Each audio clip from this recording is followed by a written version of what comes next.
Potensi wisata Ngada disorot. Peluang investasi mengemuka.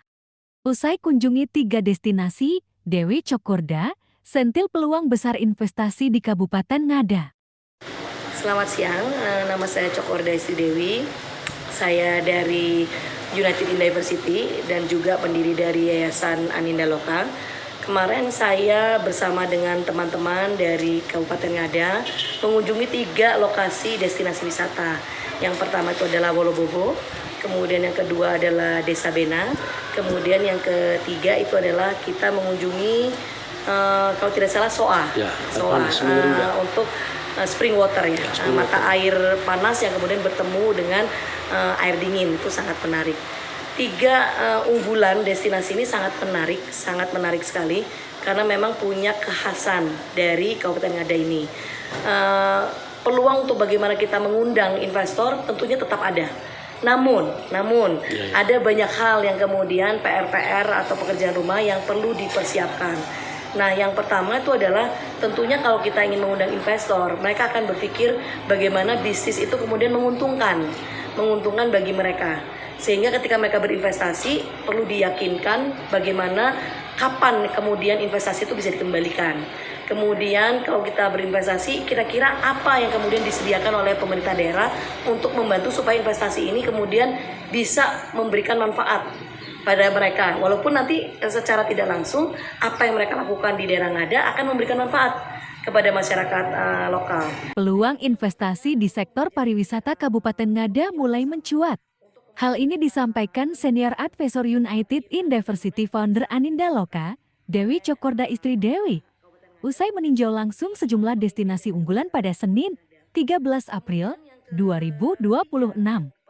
Dalam kunjungannya, Dewi Cokorda menyambangi 3 lokasi wisata, yakni Kebun Raya Wolobobo, Kampung Adat Bena, dan Pemandian Air Panas Soa. Dari hasil peninjauan tersebut, ia menemukan potensi besar yang dimiliki masing-masing destinasi.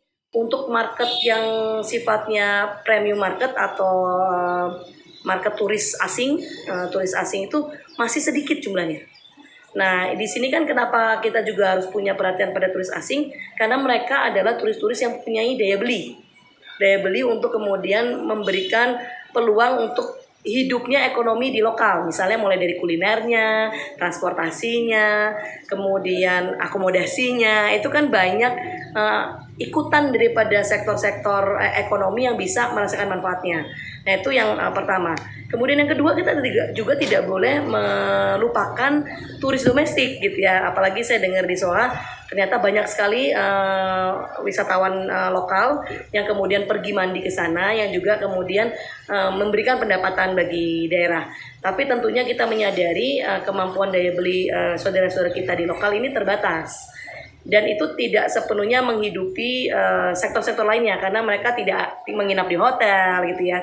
Kemudian daya beli terhadap makanannya atau restorannya itu juga terbatas gitu ya. Nanti ini yang kemudian perlu diseimbangkan.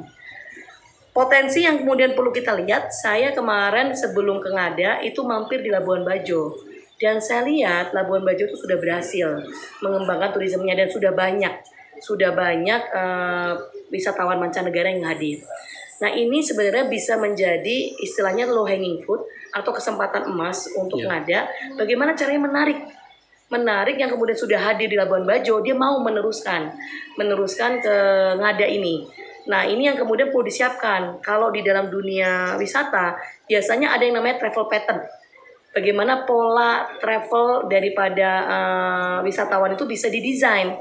Dan itu kalau kita udah punya desainnya, kemudian kita udah punya istilahnya pramu wisatanya, kemudian ininya udah dipastikan keselamatannya untuk kendaraan, itu sebenarnya kita mulai bisa tawarkan ke yang namanya travel agent, agen-agen travel, sehingga kemudian bisa masuk gitu dalam paket-paket. Kalau dia menjual Bali, bisa jual Labuan Bajo, bisa jual Ngada.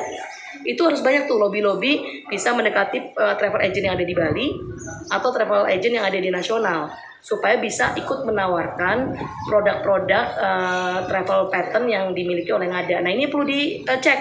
Misalnya kemudian kita lihat di Wolobobo, ketika itu memang ada wilayah dengan 5 kawah gitu ya, katanya di bawah kebun raya Wolobobo, di bawah kebun di bawah manajemen BRIN ya, BRIN ya, BRIN. kebun raya ini. Nah ini kemudian perlu dipetakan kalau memang ada trackingnya kemana saja dan dipastikan tuh selamat gitu ya, ada safety-nya supaya jangan sampai kemudian ketika kita membuat produk ternyata keselamatan wisatawan tuh tidak terjamin. Ia menilai potensi ketiga destinasi wisata tersebut sangat luar biasa dan memiliki peluang besar untuk menarik investor. Namun demikian, masih terdapat sejumlah persoalan yang perlu segera dibenahi oleh pemerintah Kabupaten Ngada agar potensi tersebut dapat dimaksimalkan. Elfrat Dena, Metro Siar, melaporkan dari Bajawa, Kabupaten Ngada.